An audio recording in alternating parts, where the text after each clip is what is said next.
And this text that you look at right here, I think it's the most amazing archaeological find in the ancient world in terms of Greek archaeology.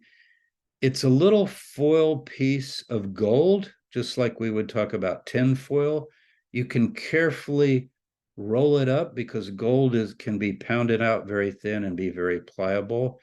And then it's been inscribed with what some have called a prayer for the dead.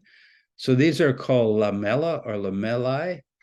Uh, some call them Orphic plates, perhaps associating them with the Orphic religion. But as you're going to see here, they're very generic in terms of what they actually say. So where are they found? They're found in tombs and they're rolled up. If you discovered one of them, they would look like a little gold cylinder that you could then carefully unwrap. I saw this particular one at the Getty Museum in California, and it's on display there. If any of you live in California, you could maybe go see it. And this is a shorter one. There's 17 altogether. They're usually rolled up and put next to the ear of the deceased. So if you're excavating an ancient Greek tomb, you have to be careful. Now, there are probably hundreds of these. Who knows? But only 17 have been found.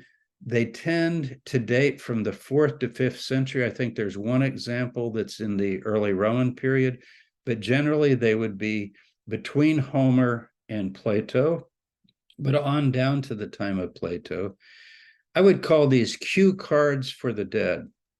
It's telling the soul what to do when you descend down into the world of the dead.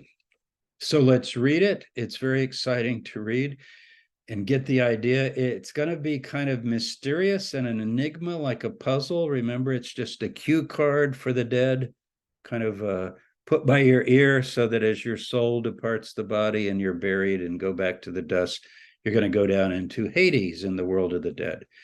So here it is. Parched with thirst am I and dying. Nay, drink of me the ever-flowing spring. Where on the right is a fair cypress. Who are you? Where are you? I am the son of earth and star-filled heaven, but from heaven alone is my house, or it can mean my home. Wow. I hope you get the impact of this. Now, it's hard to figure out who's talking. There's some sort of a dialogue. Who are you? Where are you? Who is it that's asking that? But the last line is the key.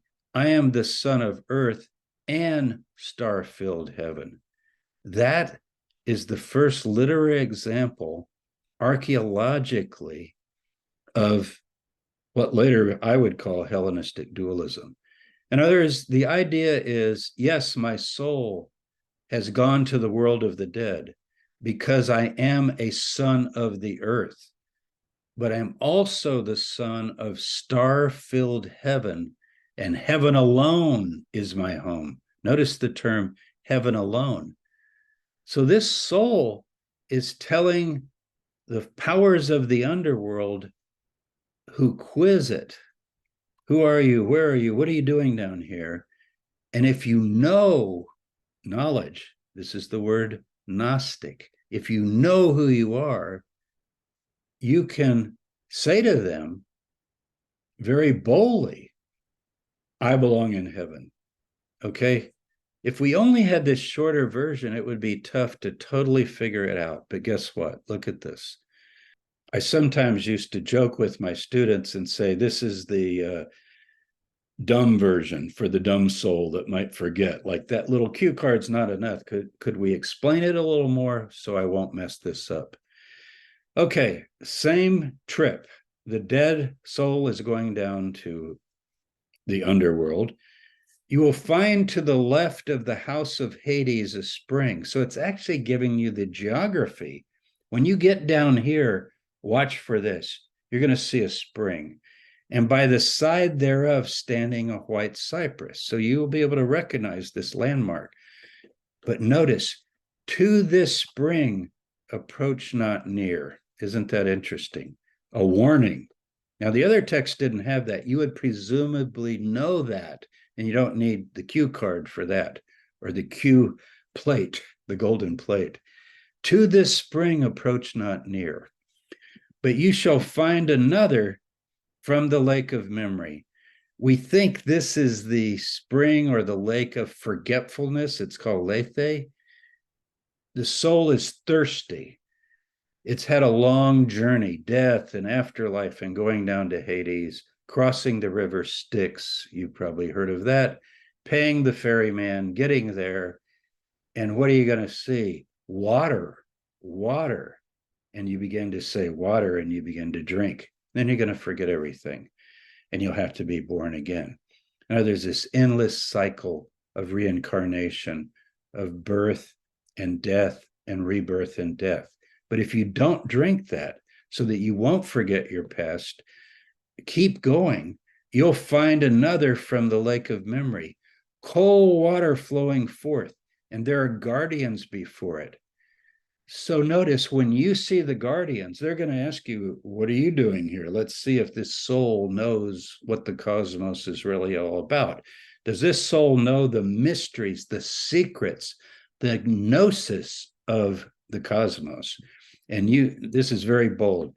I am a child, you say this, I am a child of earth and starry heaven, but my race is of heaven alone. My genealogy, my race. In other words, I don't even belong in the world. I don't even belong in Hades. My race, my origin is heaven alone. This you know yourself. So these guardians are meant to kind of keep you in the world of death, but you can audaciously look them in the face and make this confession of faith. This is your confession of salvation.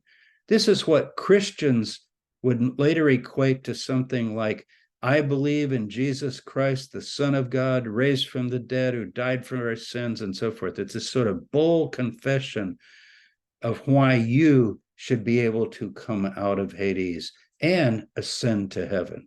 Isn't that amazing? But notice, this you know yourselves. In other words, you know human beings have a heavenly destiny. And most humans might not realize that, but I realize it. This you know yourselves. But I am parched with thirst and I perish. Give me quickly the cold water flowing from the lake of memory, not the lake of forgetfulness, but the lake of memory. And they themselves will give you to drink from the holy spring. And thereafter you will have lordship among the other heroes.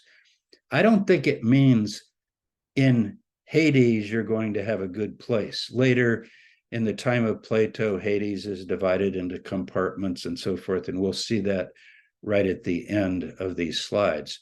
I think this is saying you're going to have lordship in the heavens because you say, heaven alone is my home. So this is just such an amazing text. Both of these, all 17 of them, essentially have the same idea. But this fuller version, I think we can see, is the first hint that human beings in the West, in Greek tradition, are saying, yes, we go to Hades when we die, but guess what? That is not where we belong, and that is not our home.